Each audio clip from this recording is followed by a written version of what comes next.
Hello, I'm Greg. Welcome to the fourth installment of Introductions to Dungeons & Dragons 1E and 2E. This one's about magic items. This is a short little video. In the game Dungeons & Dragons, you have to have magic, and you have to have items that are of magic. That helps the players along. Some are useful, some are harmful, and others are just greatly powerful. As a DM, you need to place the items appropriately and where. A lot of times I do random rolls. It is what it is. Because if I try to choose, I become too picky and like, oh, this person's going to get this, or this person's going to get that. I like the random roll to have a few surprises myself. But what do the magic items do for the players? Well, excitement. The players come upon an encounter, defeat the encounter, there's some treasure, they find some items, but let's say they find a brooch. Not all brooches are magical. Sometimes a brooch is a brooch. Sometimes a scepter is a scepter. Doesn't mean it's magical. Doesn't mean it has to be magical. So I put a lot of treasures in there that are just that, treasures. I use magic items sparingly. I don't flood the campaign with them. Can you imagine a wizard with 7 staves, 13 wands, and a whole backpack full of potions? They can't do anything. They're going to be like several rounds just to get the potion they're looking for. Oh, I'm going to hit them with my staff. Or which one? You know, so you got to be careful of magic items and, of course, carrying a lot of things around. Magic items are listed in the original Dungeons Master Guide, except this is the revised cover of the original. The original is still inside. The cover just had a big old devil on the front, and, well, they were trying to clean up their image. The Dungeon Master's Guide has a list of magic items. I'll just kind of show you there. As you can randomly roll for 2E. Yes, I'm going to be very ashamed showing you this book. It's old. It's falling apart. I have used it so many times over the decades now that, well, it's because I love the game, love having fun with it. But the magic items are listed in Dungeons Master's Guide. Players should not look through that. As a DM, you put the magic item in through the game and let the players explore it. There's 3 different ways to really discover what a magic item is. One, if you're lucky enough to have a magic user with you with an identify spell, or a bard gets you kind of close to identify what the item is. Won't tell you exactly what it is, but close. Or search different towns and cities to find somebody who can identify it. Pay them X amount of gold for what it could be worth. You can end up spending 100 gold pieces or 10,000 gold pieces, depending on what the item is.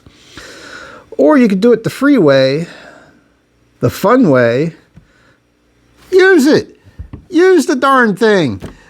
I don't know how many times player characters find a good magic item and they don't use it.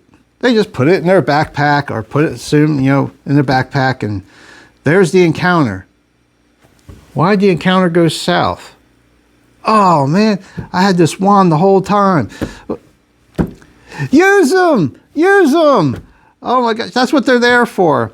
Think of the old games, the video games where your player goes bing, bing, bing through and they get the item to go on to the next boss. That's what I do. It's not a right or wrong thing. It's just sometimes players just want to move on to the next item. What's next? What's next? Not realizing what they have helps with the next encounter, and so on and so on. Magic items are made to be used, not kept for the next adventure, because you know what? The next adventure comes, you get more items, and so on and so on. And then you die because you don't use what you have. Use what you have. It helps with the adventure. It helps with your class. Another neat little trinket about magic items was in 2E, they started doing all these cards, spell cards for magics, clerics. Also, magic items. They had little cards. So when your player does find out, these little cards, neat little cheat sheets, tells you what they do. Instead of having to write things down and go through the book all the time, they help. They also help me for when I'm using NPCs or when the PCs do come across some treasure and the magic items are there. This helps me speed the game along because I don't have to stop and research and write a lot of stuff down. Again, I use magic items sparingly. I don't, how Syndrome in The Incredibles said, if everybody's super, then no one is. I like that saying. So I use magic items sparingly. I try to make it proportionate to their levels, and I try not to give them something too powerful that makes them into a super character. Now, in the original Dungeons & Dragons, there's artifacts. Super, super, super powerful, but they come with penalties. So you don't really want a character going around and zap, you're dead. Zap, you're dead. What fun is that when everybody else is standing around like, all right, go ahead, zap them. All right, next. Hey, go ahead, zap them. Next. Well, how about if every zap eliminates 10 hit points permanently from the user? They're not going to zap everything, only in the dire of situations. But yeah, use magic how you want in your game. Again, it's your game. My game, I use them sparingly, but enough that people can succeed in the adventure or the campaign, because I like to see the players succeed. Again, magic items are fun to explore.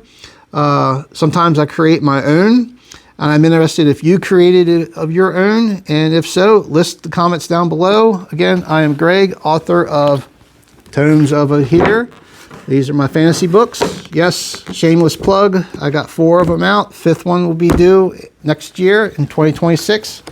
Other than that, next time.